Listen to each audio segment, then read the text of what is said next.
Hello and welcome to the course on C Programming Learn to Code series. This is the 27th lecture of Unit 2, and in this lecture we will continue our discussion on operators in C. From the last class we will continue the discussion. In the last class we talked about your increment and decrement operator, and in this class also we will explain or execute some more examples on increment and decrement operator. So let us discuss the examples over here. So I'm trying to write a program again, and we will execute and we will see what is the output of this program. So let's say we have already discussed I have already created the structure over here. You can see here in this part we have declared two variables, that is x and y. X contains 5 and we want to display the value of x and y after writing the complete program. So let me write the code here. Suppose I want to find y is equal to x plus plus x plus plus. Okay, so let us solve it here.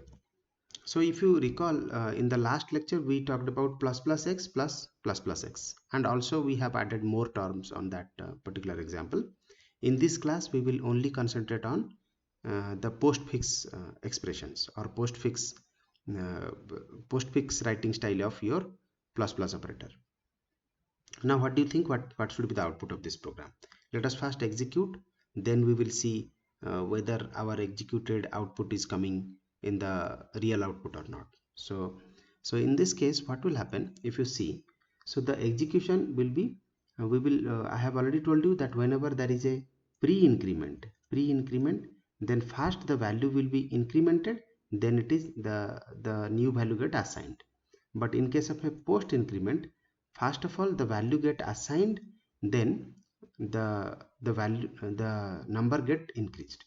So here x is 5, so first of all we will assign the value, so we will assign the value 5. Okay, then we will increase the value, first assign then increment. So after assigning 5 to this x, the x value gets incremented, that is 6. Then after executing this part we will jump to this, so again we have to assign. Okay, then it is saying x plus plus, that means we have to increment, so we will increment to 7. Okay, so whenever you want to find out the y value, you need to add the numbers present below it. So what we will get here, so we will get 5 plus 6, which is nothing but 11. Okay, and what is the value of x then? So x, initially the x value is 5, so after this 2 increment you will get x value as 7. So let's see whether our code is running in that way or not. So let me save it, control S. Okay, control S. Now let me run it. So you can see we got y is equal to 11, as I have already told you. We will got y is equal to 11 and your x is equal to 7. So I hope you understand this concept. Now let us add new terms to this expression and say what happened to the output of this program. So to do that, what I am going to do is I will add another thing over here, plus x plus plus. So if I write something like this, then what will happen? Let us see. So first of all, if you recall, I have already told you that the compiler will always execute two numbers, means it will take two input, then find out the output, then after he will execute the next number. For an example, here there are three terms, that is x plus plus, x plus plus, x plus plus. There are three terms, so the first two term gets executed first, then after the result is found out, it will execute the next term. Okay, so to do that we will follow the same procedure.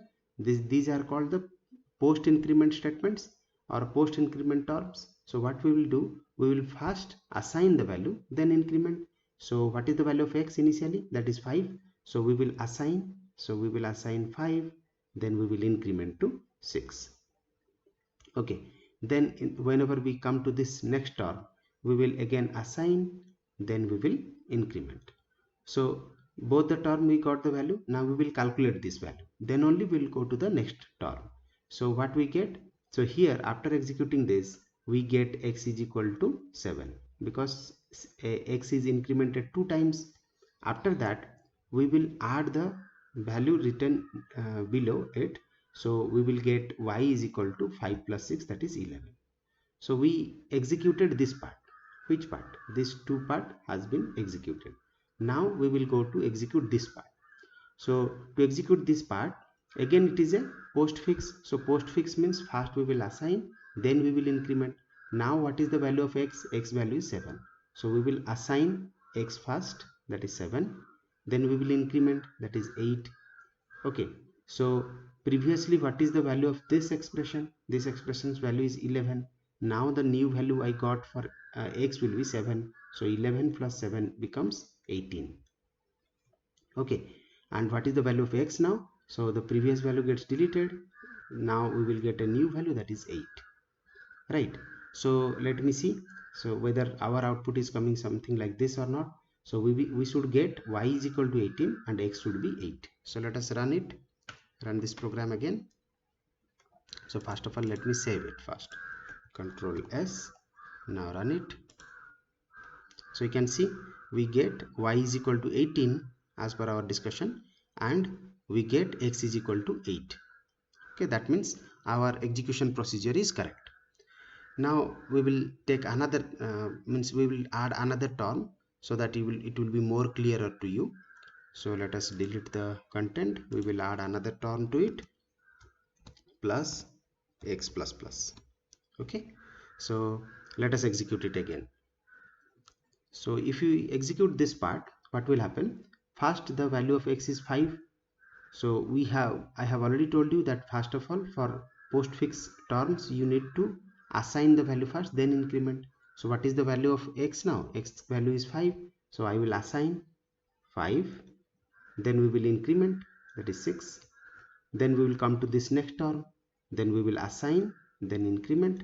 Now we have to execute up to this, not after that. So we will first execute this 2 part. Okay, after finding out the output, then we will go to the next part. So what output we got over here? We got y is equal to 5 plus 6, which is equal to 11. Okay, and what is the value of x now? X is equal to 7. Right. So still our expression is not executed fully. So what we are going to do is we will include another term to this expression. So what is that term? That is x plus plus. So this is also a pre-increment part, and we already know what is the value of x. X value is 7. So we will assign the value 7, then we will increment the value to 8. Okay. Now after finding out the value for this term, now we have to add it again. So we get y as 11. Now what we are going to do, we will add 7 to it. So we get 18, and already x value gets deleted and we get 8. Then the next step is we have to include another part to it. So we already we find out y is equal to 18 and x is equal to 8. Now we will include this part also to the code. So when this part gets included, then what is the value of x now? X value is 8. So it should be assigned 8. Then it will be incremented to 9. Now here what will happen? We will add this 8 to our y value. So we will add 8. That becomes 26. 18 plus 8 is 26. Now what is the value of x now? So x get 9. Okay, that's all, because our expression does not contain any other terms over here. So our output should be y is equal to 26 and x is equal to 9. So let me execute it again and see whether the same output is coming or not. So let me first save it. Control S. Now run it. So you can see we found x is equal to 9 and y is equal to 26. So that means we are executed correctly. So this way, if you get any questions in your examination, something like this, then you should calculate it as we have discussed. So that's all for the today's class. Thanks for listening. Goodbye.